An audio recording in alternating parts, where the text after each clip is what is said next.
என்ன சொல்லி ஸ்டார்ட் பண்ணுறது அப்படின்னு தெரியாமல் ஸ்டார்ட் பண்ணிட்டுருக்கேன். எங்க அம்மா அவங்களுக்கு வந்து நான் மதர்ஸ் டேக்கு எதுவுமே கிஃப்ட் பண்ணலை. யூசுவலி நான் அந்த மாரி பண்ண மாட்டேன். பர்த்டேக்கு மட்டும் தான் கிஃப்ட் அப்படின்றது பண்ணுவேன். அத யோசிச்சு நான் வந்து அவங்களுக்காக ஒரு ஃபோன் வாங்கியிருக்கேன். அவங்களுக்கு தெரியாது நான் ஃபோன் வாங்கியிருக்கேன் அப்படின்றது.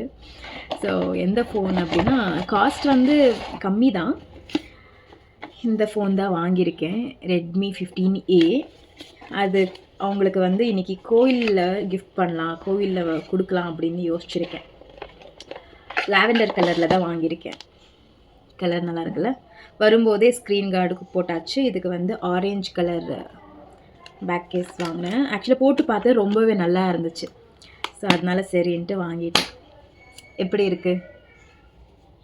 பெத்தவங்க எப்பவுமே அவங்களுக்கு என்ன வேணும் அப்படின்னு நம்மக்கிட்ட டைரெக்ட்டா கேட்க மாட்டாங்க. இன்டைரக்ட்டா ஏதாச்சும் ஒரு க்ளூ குடுத்துட்டே இருப்பாங்க. அத நம்ம வந்து கேட்ச் பண்ணிக்கணும் அவ்வளோதான். எங்க அம்மாவும் அவ்வளோதான். டைரெக்ட்டா என்கிட்ட கேட்கல ஃபோன் வேணும்டா அப்படின்னு. இன்டைரக்ட்டா சொல்லிட்டே இருந்தாங்க. சரி ஓகே அப்படின்னு வாங்கிட்டேன். நீங்களும் அப்பப்போ இந்த மாரி சின்ன சின்ன விஷயங்கள் பண்ணா அவங்க ரொம்ப ஹாப்பி ஆவாங்க. பாய்.